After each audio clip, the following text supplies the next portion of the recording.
Hi, I'm Robert Orm, and I'll be reading you today's edition of the Fall River Herald, dated Monday, November 3rd, 2025. What to know about Fall River Election Day. It's time for voters to make their picks for local government.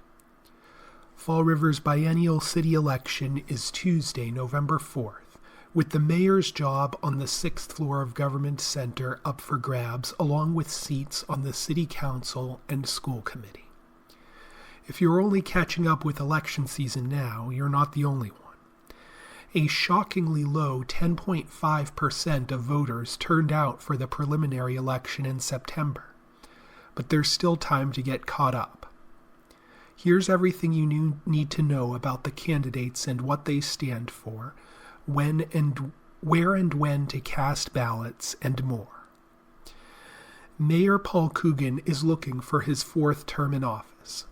He was first elected in 2019, having previously served on the school committee. He is challenged by Gabriel Boomer Amaral, a Fall River native who works in the real estate sector and is retiring out of the Army National Guard after 19 years of service.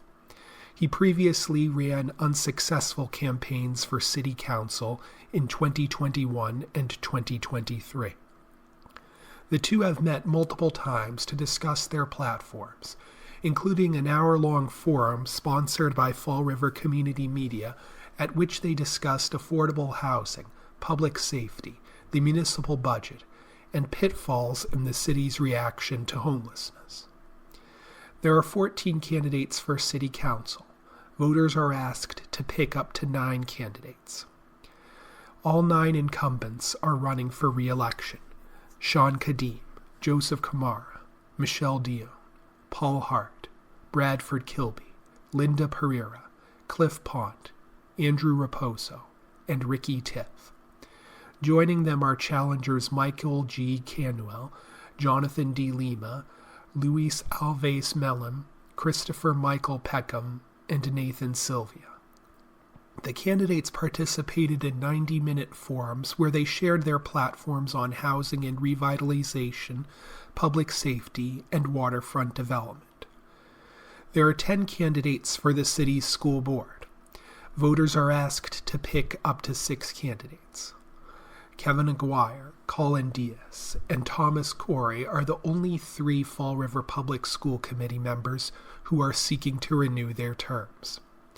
They are joined on the ballot by Randy Scott Dudek, Mark Nathaniel Molicone, John Sylvia, Anna Christina Riley, Emmanuel Moniz, Chanel Joy Stewart, and Shiv Thakur. Current school committee members Bobby Bailey, Mimi Larrabee, and Shelley Pereira have opted not to run for re-election.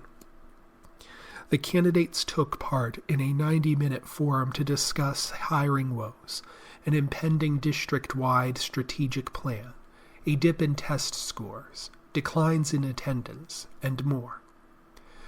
Polls will be open from 7 a.m. to 8 p.m. on November 4th. It is not still possible to register to vote. Voters who aren't registered need to have registered by October 25th to vote in person or by October 28th to vote absentee or by mail.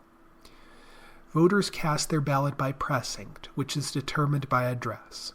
If you're unsure where to vote, visit www.sec.ma.us/capital W lowercase HERE dash capital D lowercase o capital IV lowercase OTE uppercase MA slash lowercase where do I vote, and insert your address.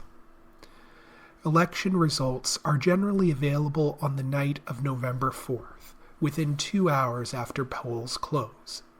However, these are unofficial results. Official results are announced days later when the results are certified by the city's Board of Elections Department. Recount requests must be submitted by November 14th at 5 p.m. Cafe Poke, a new go-to for healthy eats in Fall River, by Ashley Schuler. Say aloha to a unique new downtown food stop.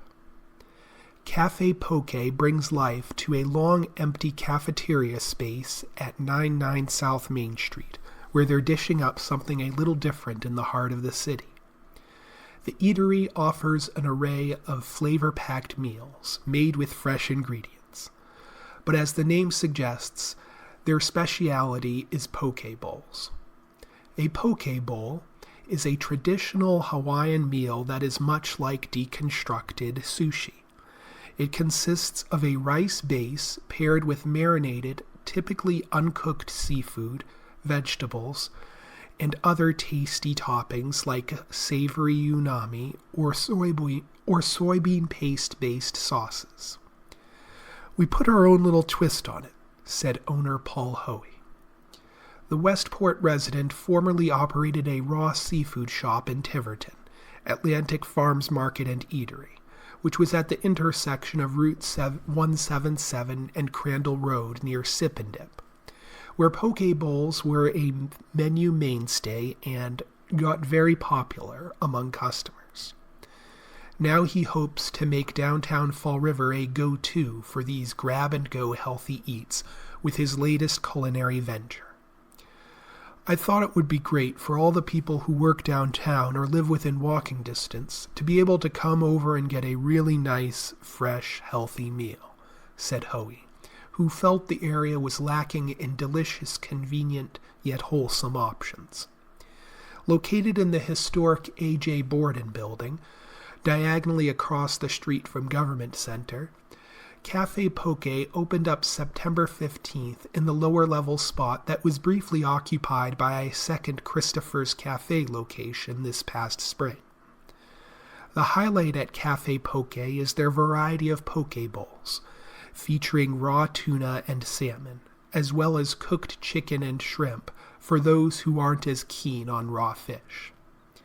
Their bowls, at $15.95, start with a base of rice, mixed greens or quinoa, and your choice of protein paired with an array of fresh-cut vegetables, tasty toppings, and made-from-scratch sauces. Poke options include the Ono Bowl, raw salmon, avocado, pineapple, carrots, edamame, seaweed salad, macadamia nuts, scallions, sesame seeds, honey teriyaki sauce. Cafe Poke Bowl, raw tuna, avocado, mango, carrots, radish, cucumber, jalapeno, edamame, seaweed salad, scallions, sesame seeds, sriracha aioli sauce. Tiger Bowl, cooked shrimp with avocado, radish, cucumbers, jalapeno, edamame, pickled ginger, scallions, gochujang sauce. And the Moa Bowl, cooked chicken with edamame, carrots, cucumbers, radish, red bell peppers, sweet onion, almonds, mandarin, scallions, honey teriyaki sauce.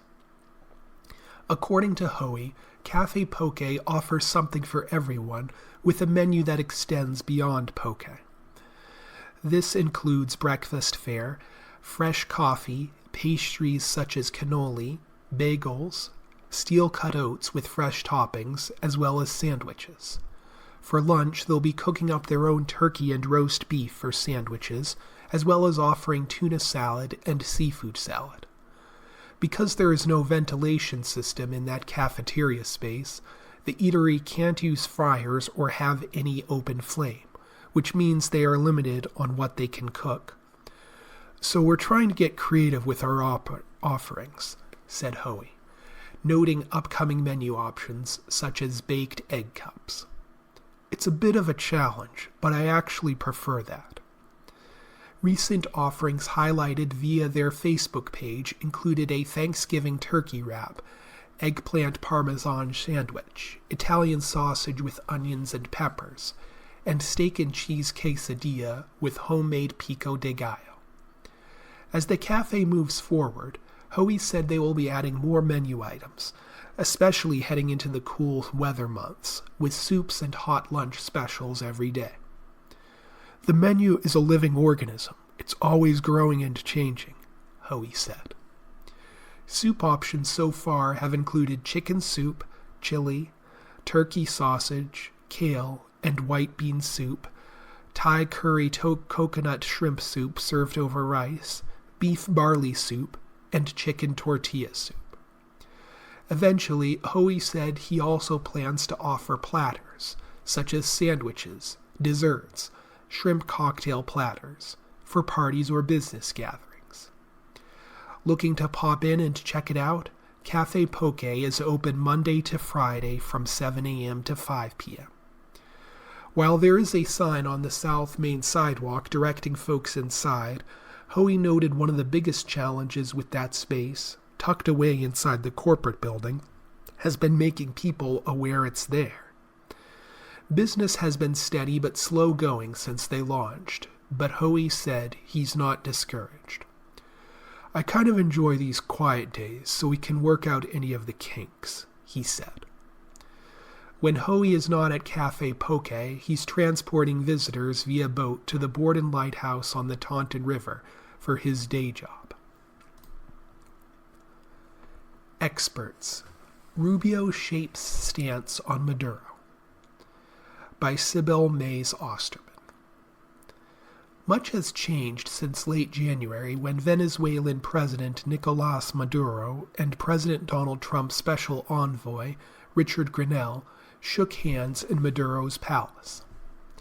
Some hoped Grenell's deal would lower tensions between Washington and Caracas, and perhaps even renew access to Venezuela's rich oil reserves.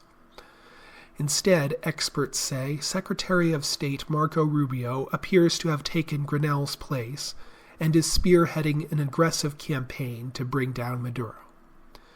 9 months after Grenell and Maduro's pact, 8 U.S. warships are circling the waters off Venezuela, and the largest U.S. aircraft carrier and its 3 escorts are cruising toward the region.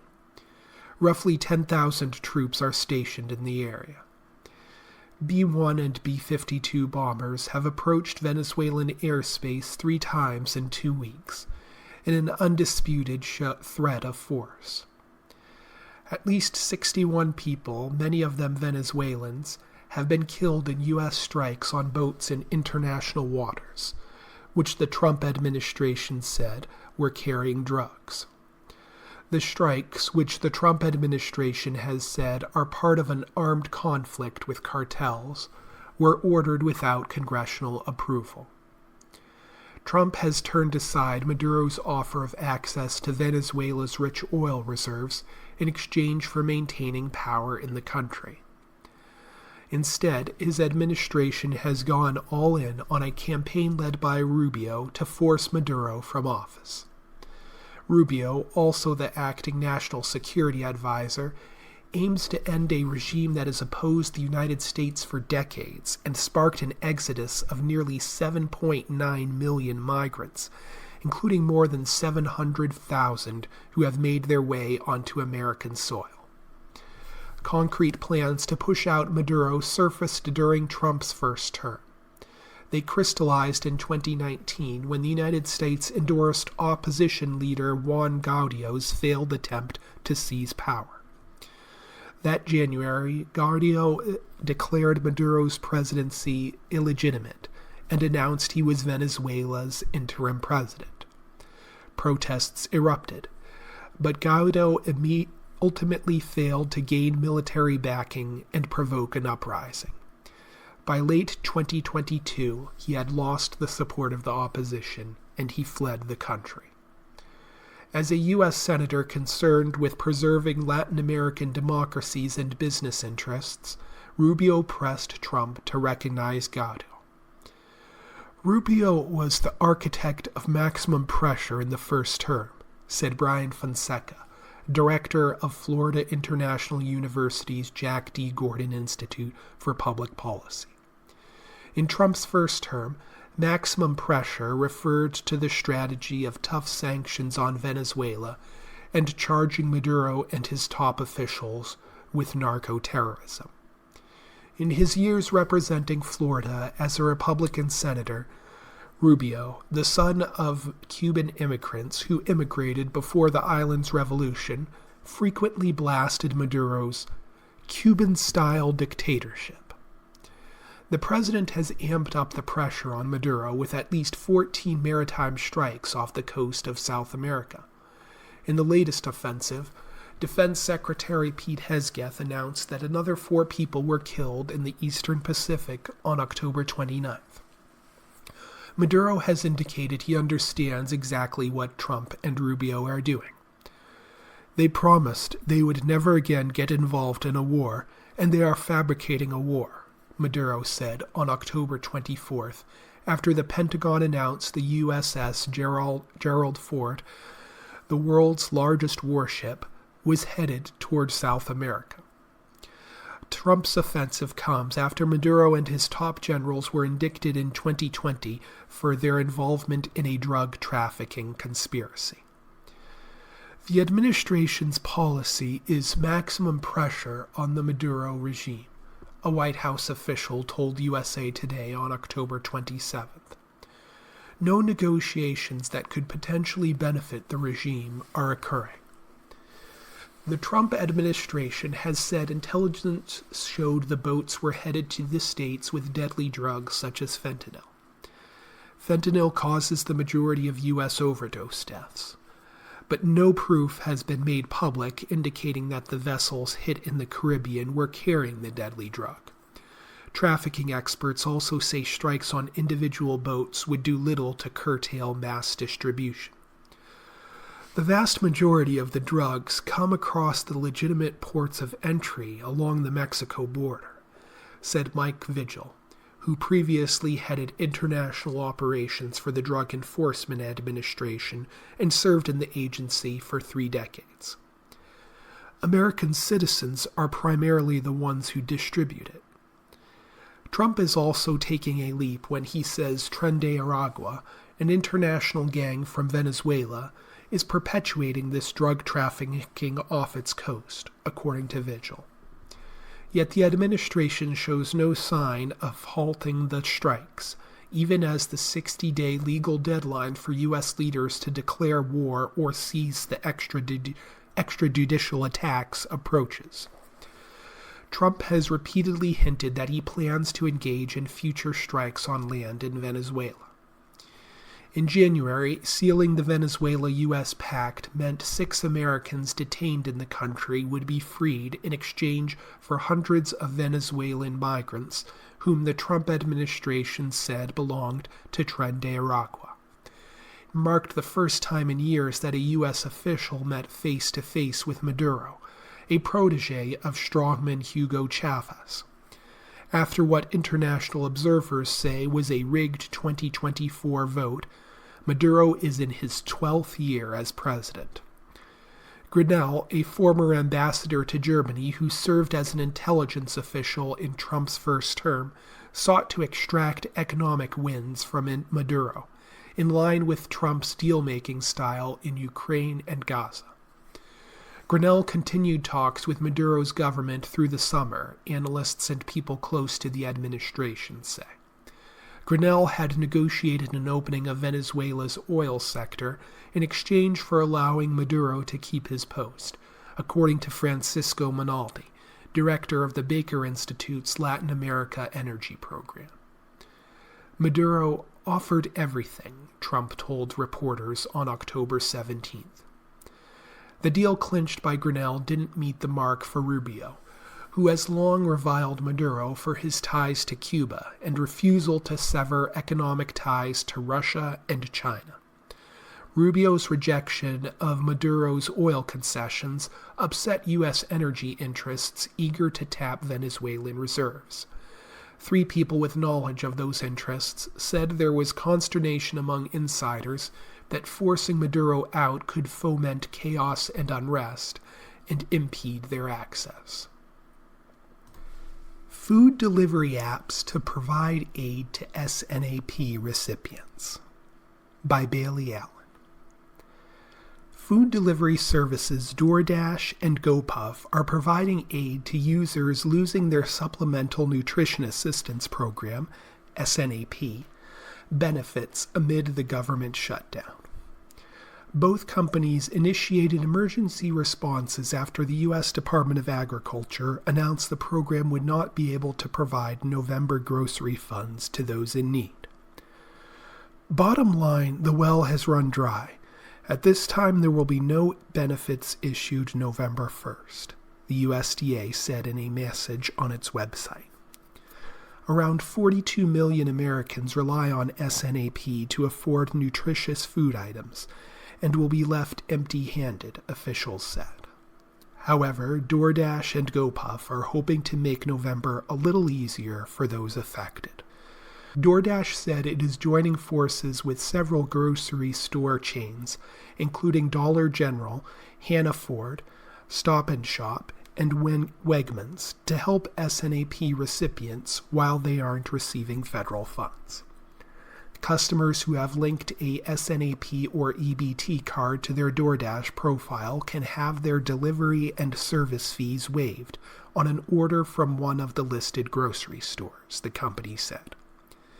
Eligible customers will have to use the promotion code SNAPDD to redeem the benefits, and the offer is not valid for orders containing alcohol. The promotion is only available during the month of November. SNAP benefits can be connected to DoorDash on the DoorDash website. DoorDash also said it is waiving merchant fees for its partner food banks and pantries throughout November, equivalent to about 1 million meals. Since 2018, the delivery service's charitable arm, Project DASH, has facilitated distribution from food banks to families in need across the U.S., DoorDash said. DoorDash said it also plans to donate fresh and shelf-stable food from its Dash Mart locations to local food pantries. GoPuff said it is offering a $50 credit for recipients to order SNAP-eligible items from its app in November. Those who add a SNAP or EBT card to their GoPuff delivery account can receive their groceries in as fast as 15 minutes for a $0 delivery fee, the company said. The credit will be split into 2 phases, and each eligible user can use both credits one time each. From November 1st through November 15th, use code SNAPRELIEF1 at checkout for $25 off SNAP eligible items and free delivery.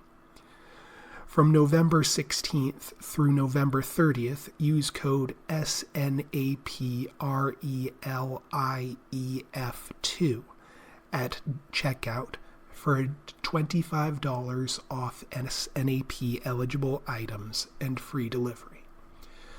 The offer is limited to 200,000 total coupons for each credit, GoPuff said. Add SNAP benefits to GoPuff on their website. GoPuff has also been working with Feeding America to support food banks across the nation, according to the company. Over 1 million pounds of food were donated in 2024. Clerks warn of outdated voting systems, seek $400 million support. By Dave DeMille. Freetown Town Clerk Cheryl Estrella joined more than 80 election officials in Washington, D.C. on September 30th to urge Congress to approve $400 million in federal funding for secure and efficient elections, according to a community announcement. Estrella was part of a Massachusetts delegation that included clerks from Brookline, Easton, Everett, Hardwick, Hopkinton, Lexington, Nantucket, and Northborough. The group met with lawmakers and staff as a government shutdown loomed, pressing concerns about outdated voting equipment, staffing shortages, cybersecurity threats, and security at polling places. Election laws and voting options have evolved dramatically in recent years, from mail-in voting to online portals and early voting, and that's greatly expanded the responsibilities of local election offices, Estrella said. Clerks continue to go above and beyond to ensure every election is safe and transparent, but ongoing federal support is critical to help us keep pace and maintain that level of service. Congress previously approved significant election infrastructure funding, $380 million in 2018, $425 million in 2020, and $400 million through the CARES Act during the pandemic. That $825 million marked the largest federal investment in nearly 2 decades. Recent allocations have dropped sharply, $75 million in fiscal 2023, $55 million in 2024, and just $15 million in the March 2025 continuing resolution, according to the announcement. The current level of funding is far below what's needed to meet the demands of today's elections, Estrella said. Municipalities are continually asked to do more with less each year, upgrade outdated equipment, maintain sufficient staffing, and protect both voters and workers with fewer resources. The trip was sponsored by the Project for Election Infrastructure, a nonpartisan group led by local elected officials and partners working to ensure secure, reliable elections. Estrella said voters in Freetown can trust the integrity of local elections despite funding challenges. I'm incredibly proud of the professionalism and dedication of our election staff, she said. If residents ever have questions about how elections are conducted, I encourage them to reach out to my office directly. Health First expands mental health care access in Fall River, by David DeMille. Health First Family Care Center in Fall River is expanding its behavioral health services. The expansion includes increased appointment availability through a team of 8 licensed providers offering care for children, teens, and adults, according to a community announcement. Our behavioral health team is the heart of our integrated care model, Lisa Jones, CEO of Health First Family Care Center, said. By opening up provider schedules and expanding availability, we're making it easier for patients to connect with the support they need, whether that's for anxiety, depression, or simply finding balance during challenging times. The Behavioral Health Department provides treatment for anxiety, depression, ADHD, trauma, and other emotional or behavioral concerns. Services are integrated with Health First's medical care, allowing providers to collaborate on personalized treatment plans, according to the announcement. Dr. Uma Jaladi, Chief Medical Officer, said the expansion is designed to meet growing demand. Our behavioral health team brings a wealth of experience and genuine compassion to every patient they see, Jaladi said. By expanding access, we can better meet the increasing demand for behavioral health care and continue to serve our patients with the excellence and empathy they deserve. Health First is a federally qualified health center located at 387 Quarry Street, Suite 100 in Fall River. Behavioral health appointments are scheduled between 8 a.m. and 6 p.m. Monday through Friday, and 9 a.m. to 1 p.m. Saturday. We've reached the halfway point of our program, and regular listeners are aware that at this stage of our broadcast, we move to the obituaries. Richard A. Martell, 80, of Fall River, passed away on Thursday, October 30th, 2025. He was the husband of Linda Marcia Relly Martell, son of the late Oscar R. Red and Rosalie Canuel Martel, an Air Force veteran of the Vietnam War. He also leaves daughters, Wendy Raposa and Lisa Hackett, a son, Richard P. Martel, wife, Jennifer, his sister, Doris Copley. He is also predeceased by his brother, Robert Martel. Visitation Wednesday, November 5th from 9 a.m. to 11 a.m. Funeral service in the funeral home at 11 a.m. at Eau Claire Funeral Home, 690 South Main Street, Fall River. Burial to follow at Notre Dame Cemetery. In lieu of flowers, please consider a donation to the Disabled American Veterans of Fall River. For complete obituary, eauclairefuneralhome.com. Agency focuses on religious freedom, by Jessica Goon. The Equal Employment Opportunity Commission sued Apple in September, claiming the manager of one of its Virginia retail stores made anti-Semitic comments and forced a Jewish employee to work on the Sabbath. According to the federal lawsuit filed in Alexandria, Virginia, the manager of the Reston store also warned the 16-year-old working at the Genius Bar, providing technical support to customers, not to discuss the October 7, 2023 attacks in Israel with his coworkers. The teenager said he complained to Apple twice, but was fired in January 2024 after refusing to work on a Friday. Apple denied the teen's allegations and told USA Today it fosters an inclusive environment where everyone is welcome. The company also said it received a dozen complaints about the employee from customers and workers. The lawsuit is the latest in a groundswell of complaints alleging faith-based discrimination and anti-Semitism amid a major push by the Trump administration to increase religious freedom in the workplace. Appealing to conservative Christian voters during his campaign, President Donald Trump framed his 2024 bid as a fight for faith.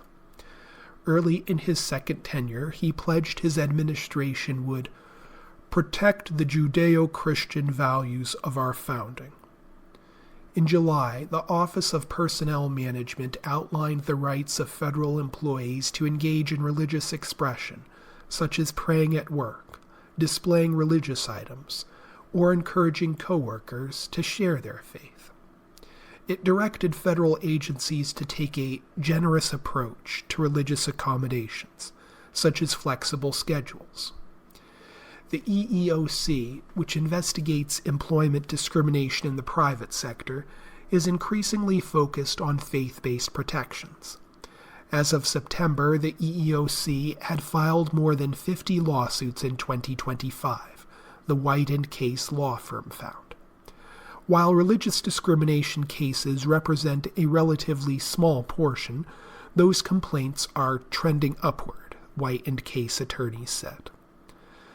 In October, the Senate confirmed Trump's pick, Brittany Panuccio, as an EEOC commissioner, and she was sworn in last week, establishing a Republican majority at the agency and clearing the way for the EEOC to make major policy changes and to approve certain types of litigation. In January, Trump fired 2 Democratic commissioners before their terms were up, leaving the EEOC without a quorum. The EEOC has already come out and said it is going to be advancing the president's agenda, said Barbara Hoey, an employment lawyer with the Kelly, Dry, and Warren law firm. Now that they have their quorum, you are going to see a lot of activity. About 3 in 4 Americans identify with a religious faith, according to Gallup. Even as America becomes more polarized, the workplace is one spot where people from all different faiths regularly interact, giving rise to the potential for conflict. A 2022 Rice University study found that 2/3 of Muslims, half of Jews, and more than a third of evangelical Christians said they experience discrimination at work. 4 out of 10 American workers surveyed by the nonprofit Gevura Fund said they believe religious discrimination is on the rise. 1 in 5 said they have been treated poorly or harassed over the past year because of their religion. Acting Chair Andrea Lucas has said she wants to make defending religious freedom a signature issue of her time at the EEOC. Religious protections too often took a backseat to woke policies during the Biden administration, Lucas said recently, and American workers should not be forced to choose between their paycheck and their faith. On her watch, the EEOC has sued a staffing company for forcing a Muslim employee to choose between shaving his beard and termination, and a vacation timeshare company for failing to accommodate a Seventh-day Adventist's request for Saturdays off to observe the Sabbath. It has also settled a number of claims, including those involving national restaurant chains Chipotle and P.F. Chang's. As a result, both businesses paid thousands to settle cases with employees or applicants who made allegations. P.F. Chang's agreed to revise its workplace policies on religious accommodations and post notices to staff about the case. The Trump administration's focus on religious freedom comes as the Supreme Court has become more receptive to claims from religious groups. Title VII of the Civil Rights Act of 1964 prohibits religious discrimination in the workplace and requires employers to accommodate the beliefs and practices of their workers unless doing so would cause hardship. In 1977, the Supreme Court defined that hardship as a minimal burden, making it easier for employers to deny religious accommodations. But 2 years ago, the nation's High Court strengthened protections for religious rights in the workplace when it ruled in favor of an evangelical Christian and former postal worker, Gerald Groff, who alleged he was discriminated against because he refused to deliver mail on Sundays. At a time when managers encourage employees to bring their whole selves to work, practicing one's faith at work was already raising complicated questions. Now, greater religious freedom could lead to increased tensions in the workplace and bigger headaches for employers, lawyers say. Under current EEOC guidance, the law protects all religions, including new or unusual faiths. What if these religious beliefs conflict with more traditional beliefs at work? One thing is clear. Employees have a right to bring their religious beliefs and expression into the workplace, wrote Paige Hoster Good, a partner with the Oklahoma-based law firm McAfee and Taft. What is not clear for employers is how far that right extends, how to navigate difficult issues when there is a clash of beliefs, or how to balance competing rights for employees that may feel harassed by religious expression. California set to vote on redistricting, by Sarah D. Wire. California voters on November 4th will play a big role in deciding which party controls the U.S. House of Representatives for the final 2 years of President Donald Trump's time in office. Citizens of the nation's most populous state are weighing in on Proposition 50, a constitutional amendment pushed by Democratic Governor Gavin Newsom that would allow the state the chance to temporarily stop using a nonpartisan commission that draws their U.S. congressional district boundaries. Instead, California could use lines drawn by its Democratic state lawmakers in Sacramento that would increase their party's chances of winning more seats in Congress. Both major political parties are rushing to redraw their congressional boundaries in at least a dozen states in an unprecedented push to determine which party will control the U.S. House after the 2026 midterm elections. Trump has pushed state lawmakers from Texas to Indiana to Missouri to redraw their maps to make them more favorable to the GOP, in anticipation of historic trends in midterm elections that favor the opposition party that doesn't control the White House. What we have here, a redistricting to find additional seats for one party at the behest of the president, is really something quite novel, said Matthew Lewandowski, a political science professor at the University of Pennsylvania. Republicans hold a razor-thin majority in the U.S. House, and historically, the party that controls the White House fares poorly in midterm elections. During the 23 midterm elections since 1934, the president's party gained seats just 3 times, according to the American Presidency Project. Over the summer, Trump began pushing state lawmakers in Texas, which has the largest Republican-controlled delegation in the country, to redraw district lines to edge out some of the 12 Democrats who represent the state. After Democratic lawmakers fled the state to prevent a vote on the measure, the Texas legislature approved new maps that created 5 new Republican-leaning congressional districts. The new maps face several federal lawsuits. California, which has the largest Democratic delegation in the country, responded by moving to redraw its own districts, essentially canceling out Texas's efforts. Under Texas law, the state legislature draws the congressional district boundaries. But under California's current constitution, a nonpartisan commission draws the lines, so lawmakers have to get voter approval to change the state constitution. California's Proposition 50 seeks to let the legislature redraw the state's congressional districts through 2030 to create 5 more seats favorable to Democrats. The map is already complete and public. Normally, states redraw district boundaries after the U.S. Census occurs every 10 years. Changes are generally only made between each census if someone challenges the boundaries in court and wins. Along with Texas, Republicans have turned their new map into law in Missouri, though voters may have the opportunity to reject the changes in a special election. Ohio is also in the process of redistricting, and Republicans in North Carolina, Kansas, and Indiana are moving toward redrawing their maps. Democratic leaders have joined the effort, pushing blue states to draw new lines to help their party. Democratic-controlled legislatures in Illinois, New York, and Maryland have been considering moves, with varying degrees of interest among party leaders. If the margins are wide, Americans could know if Proposition 50 passed on election night.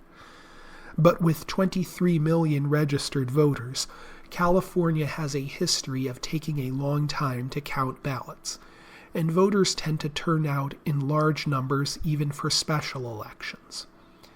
So, if the margins are close, a final result could take weeks. Proposition 50 seems poised to pass, favored by 20 points in an Emerson College poll taken October 20th through 21st. A statewide survey released October 28th by the Public Policy Institute of California found that 56% of California's likely voters said they would vote yes on the proposition. The survey also found that regardless of their position on the proposition, most voters said they believe the outcome is very important. The survey also found that approval ratings for Trump in California remain low and that Californians identify political extremism on threats to democracy, as the most important problem facing the nation. About 9 in 10 likely voters say the outcome on the vote of Proposition 50 is at least somewhat important, including 2 in 3 who say it is very important, PPIC researcher Deha Thomas said. Notably, we've not seen such a high level of importance placed on a ballot proposition since the survey began measuring this over 20 years ago. The Supreme Court is currently weighing whether electoral districts can be created to protect the voting rights of minorities without discriminating against voters of other races. Their decision could restrict a key provision of the Landmark Voting Rights Act enacted 60 years ago that tries to keep legislative map drawers from diluting the votes of racial minorities by either packing them into one district or spreading them out among too many districts to have an impact. Republican lawmakers in Louisiana, where the case is focused, are considering legislation to push back the state's 2026 primary elections by a month. That could give lawmakers extra time to redraw the state's House district lines if the Supreme Court strikes down the current boundaries. Other states, particularly those with high black populations, could join the redistricting fight depending on the court's decision. Political experts like Lewandowski, the professor at the University of Pennsylvania, are concerned that once the norm is broken for redrawing districts in the middle of a decade, it could become a routinely used political tool. Especially in a closely divided House, this will up the pressure to continue to do this in the future, where both parties look to eke out the maximum gain from every state, he said. The losers are the voters in the political minority in a state who no longer get their voices heard by their elected officials. Spiking ACA Costs Increase Anxiety by Ken Altucker. Brittany Rush's mom and sister, both healthcare workers, convinced her to get health insurance. When the Boise resident explored options on Idaho's Affordable Care Act marketplace, she was surprised how little she had to pay for coverage. She chose a mid-level silver plan that cost her $4 a month in 2024, a plan she renewed for 2025 for less than $33 a month. To keep the plan in 2026, Rush will need to pay more than $400 a month.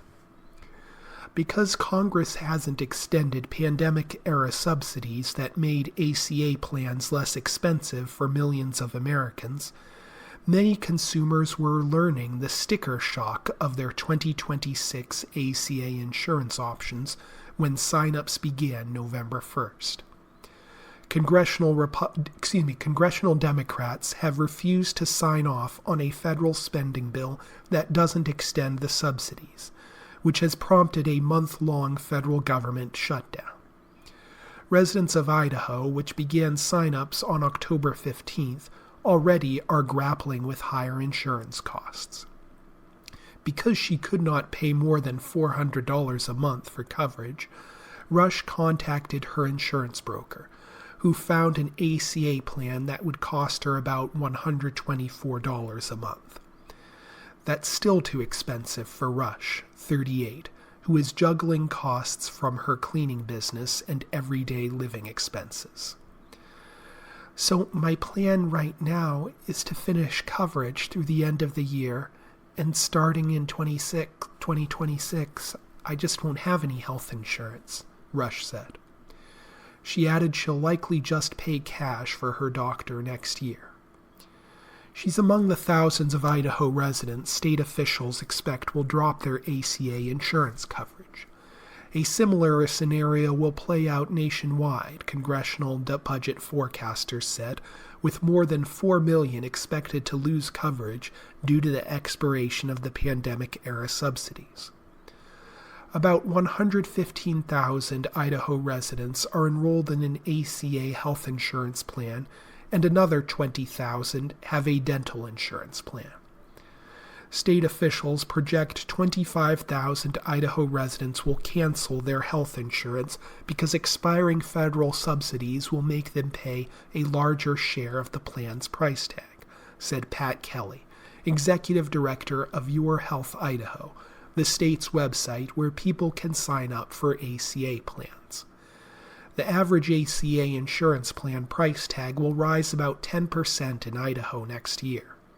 However, consumers will see their portion of the insurance bill jump 75%, or about $100 more per month, without the enhanced tax credits, Kelly said.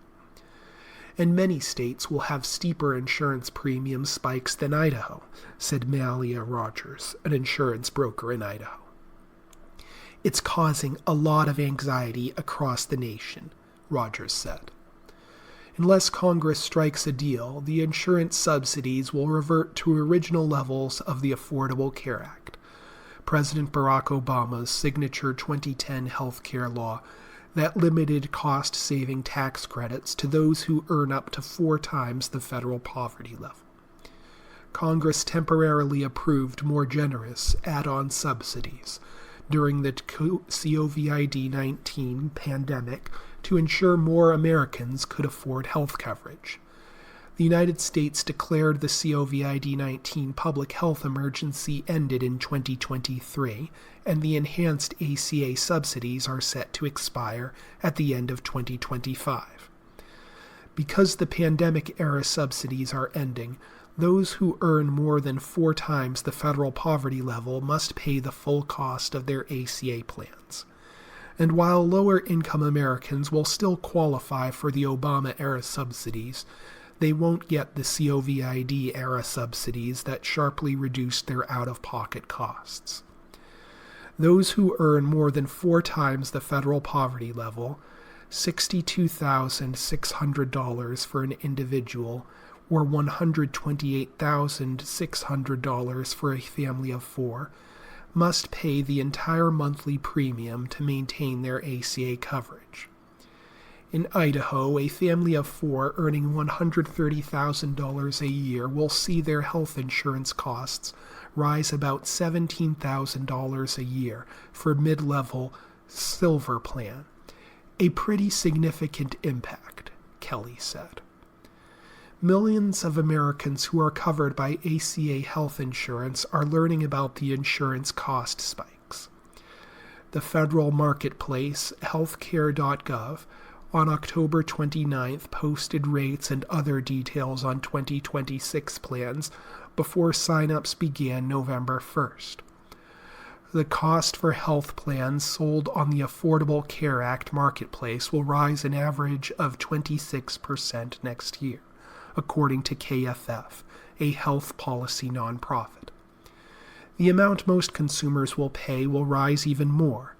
About 22 million out of nearly 24 million Americans enrolled in ACA plans get subsidies to offset their costs.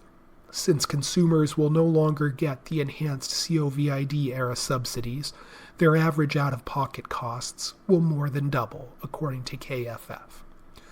Because general inflation was such a hot topic during the 2024 presidential election, it is stunning that there's not quick consensus on preventing premium spikes of this magnitude, said Anthony Wright, executive director of Families USA, an advocacy organization. This is much bigger than the cost of eggs and other everyday staples. Dr. Mehmet Oz, administrator of the Centers for Medicare and Medicaid Services, which oversees the ACA marketplace, defended the decision to not extend the pandemic-era subsidies. His agency distributed a fact sheet that said most consumers next year will have access to ACA coverage that costs them $50 or less per month. During a news conference on October 29th, Oz said the hair-pulling and scratching and mudslinging doesn't address the major issue American health consumers face. He said the Trump administration wants the government reopened to convene experts who can figure out more holistic ways of dealing with the bigger challenges that we face in America with increasing costs. He added that the COVID-era subsidies were a temporary measure to get through COVID, and I think we all agree that COVID has passed, so therefore COVID-era subsidies should also pass. Blue Jays left gutted by series near miss, by Gabe Lockes. The Toronto Blue Jays absorbed a 24-hour gut punch that may never again be experienced in World Series history, and the emotional reaction was proportional. Have you ever seen a franchise player with tears in his eyes before departing the dugout, as Vladimir Guerrero Jr. did? Or a salty, 36-year-old pitcher like Chris Bassett stumble over his words and compose himself when pondering whether he'd be back in 2026? Or Mad Max Scherzer, always on tilt, but in the wee moments of November 2nd, reduced to just one word he said described the emotional state of the team. Gutted, he said. It's understandable. The Blue Jays took a 3-2 series lead back to Rogers Center, 2 chances to close out a Los Angeles Dodgers team that was supposed to be indomitable, but by this stage was clearly vulnerable. And goodness, a championship was there for the taking. Instead, 2 sudden endings, 1 stunning relief failure, and a pair of late home runs catapulted the Dodgers to victories in Games 6 and 7, the 3-1 and 5-4 results boosting them to Major League Baseball's first repeat championships in 25 years. Both games ended with the Dodgers skipping giddily, disbelievingly off the field, like they made off with a bag of jewels just before the gendarmes caught on to their heist. That's certainly how the Blue Jays felt. After all, they had the tying runs in scoring position in Game 6 and the series-winning run at the plate in the bottom of the 9th, and the tying run 90 feet away and series-winning run at first base in the bottom of the 11th one night later, Game 7 and a championship wavering in the balance. Both nights they hit into game-ending double plays.